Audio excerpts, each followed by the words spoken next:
Magandang araw! Sa video na ito, tatalakayin natin ang buod ng ika-26 na kabanata ng Ibong Adarna na may pamagat na Ang Pagtangis ni Doña Leonora mula sa mga saknong 832 hanggang 858. Pag-aaralan din natin ang mga mahahalagang pangyayari, tauhan, tagpuan, talasalitaan at aral, mensahe o implikasyon na matatagpuan sa kabanatang ito. Simulan na natin. Habang kasalukuyang naglalakbay si Don Juan, si Doña Leonora naman ay patuloy sa kanyang malalim na kalungkutan at walang patid na pagluha. Sa tuwing may nagtatangkang dumalaw sa kanya, kahit na ito pa ay si Don Pedro, ay hindi niya ito pinagbibigyan, hiling lamang niya ay ang makita muli si Don Juan. Sa kabila nito, ang banta ni Don Pedro ay may mangyayaring hindi maganda kung hindi matutugunan ang kanyang pag-ibig sa prinsesa.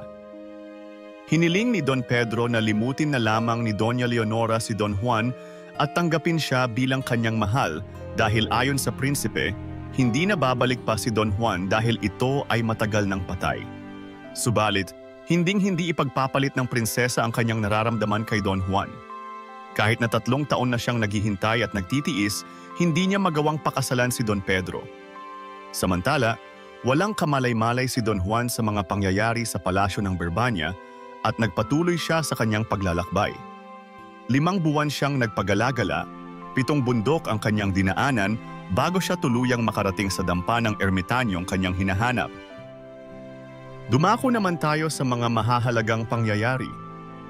Si Doña Leonora ay patuloy sa malalim na kalungkutan at walang patid na pagluha dahil sa pagkawala ni Don Juan.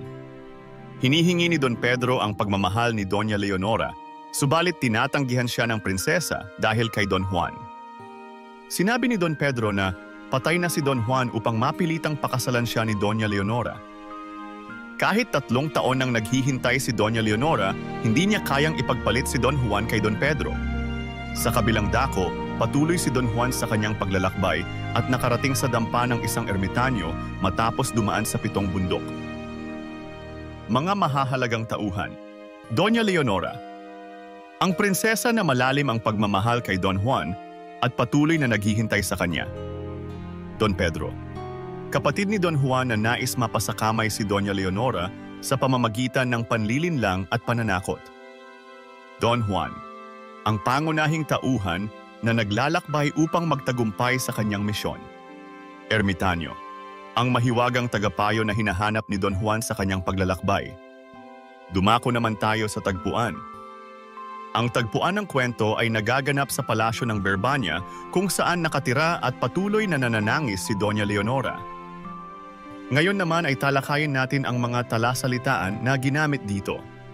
Agam-agam, pagdududa o pangamba. Binagtas, tinahak o nilakbay.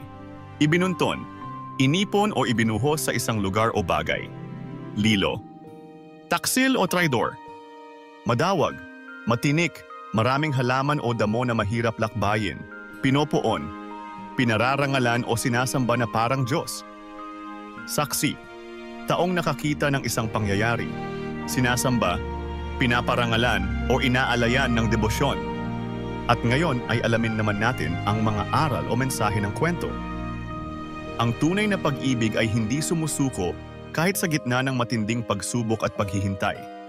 Ang kasinungalingan at panlilinlang ay hindi magdadala ng tunay na kaligayahan, tulad ng ginawang pananakot ni Don Pedro kay Doña Leonora.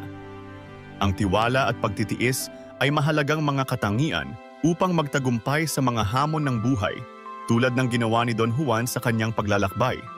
At diyan nagtatapos ang ika-26 na kabanata ng Ibong Adarna, Ang Pagtangis ni Doña Leonora. Ano ang natutunan mo sa kabanatang ito? I-comment mo na ang iyong sagot.